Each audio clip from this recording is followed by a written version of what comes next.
So yun guys, welcome to my vlog guys. Magluluto tayo ng adobong pusit.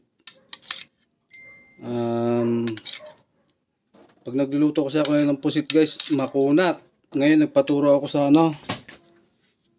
diyan sa barkada ko kung paano siya magluto ng pusit na adobo.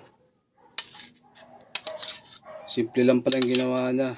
Ginisalan niya ha.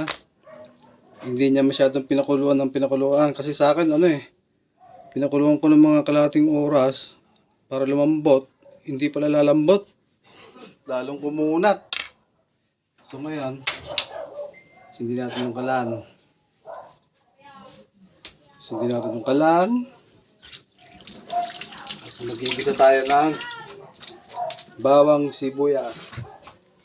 Bawang sibuyas guys.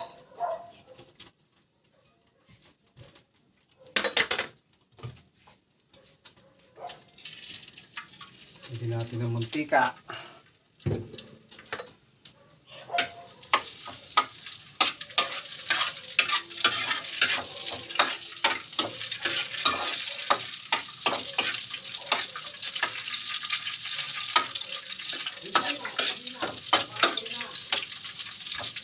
Ganun pala technique niya guys.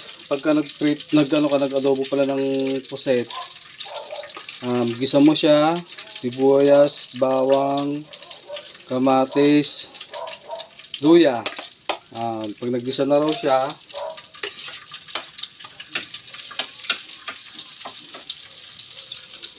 gisa muna natin tong mga ricado natin guys.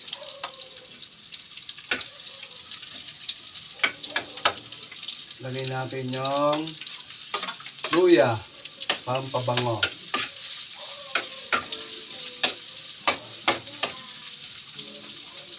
Kaya natin mag golden brown. Tapos lagyan natin yung kamatis.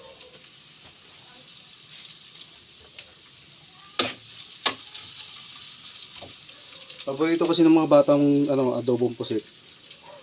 Nagluto ako nun, bakit daw makunat?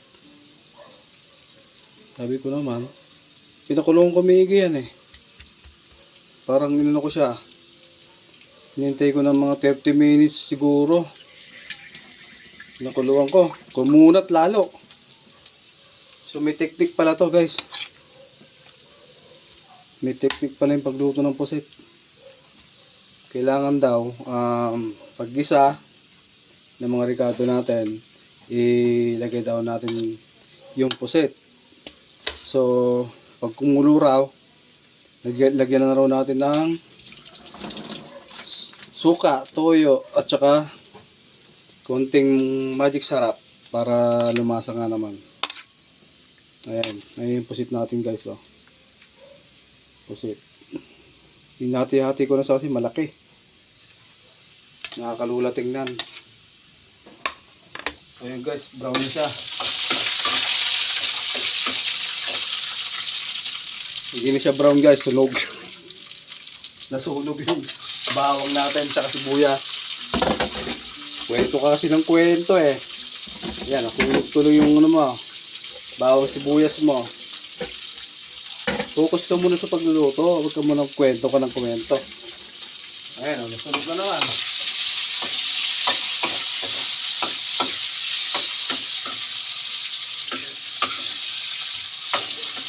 Nakikipag-usap nga ako sa kanya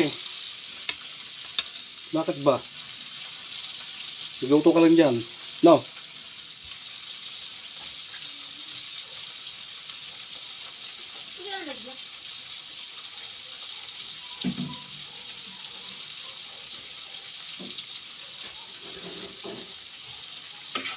Okay, pwede na guys, pwede na.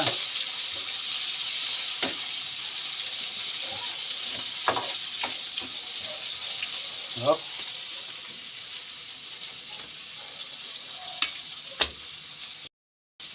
Lagyan na natin itong pusit guys.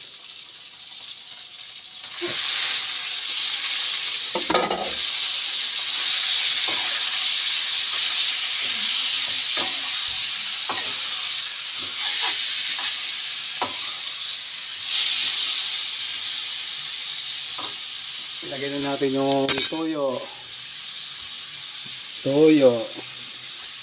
Soy.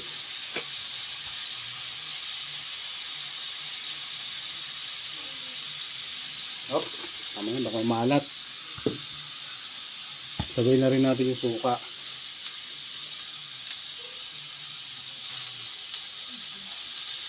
So guys, dato puti. At yung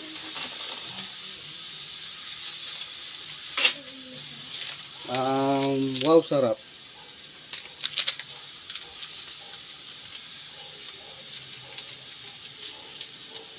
Lagyan na tayong kalahati. Okay na yan.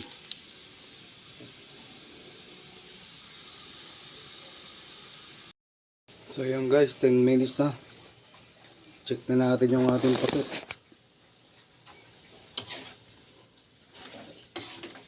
Ten minutes. Taste natin kung malambot na. Hilaan natin konti. Tikman natin itong ulo. Ulo ng puset. Favorite ko kasi itong ulo.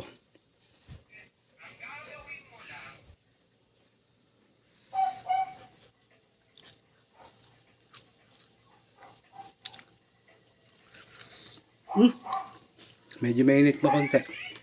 Pero malambot na siya guys ha. Legit yung sinabi ni pare ko ha. 10 minutes lang daw. Malambot talaga siya. Hindi gaya nung dating niluluto ko, hindi ko makagat, makunat. Ito malambot. Makakain na ng bata. So yun lang guys, thank you Bye bye.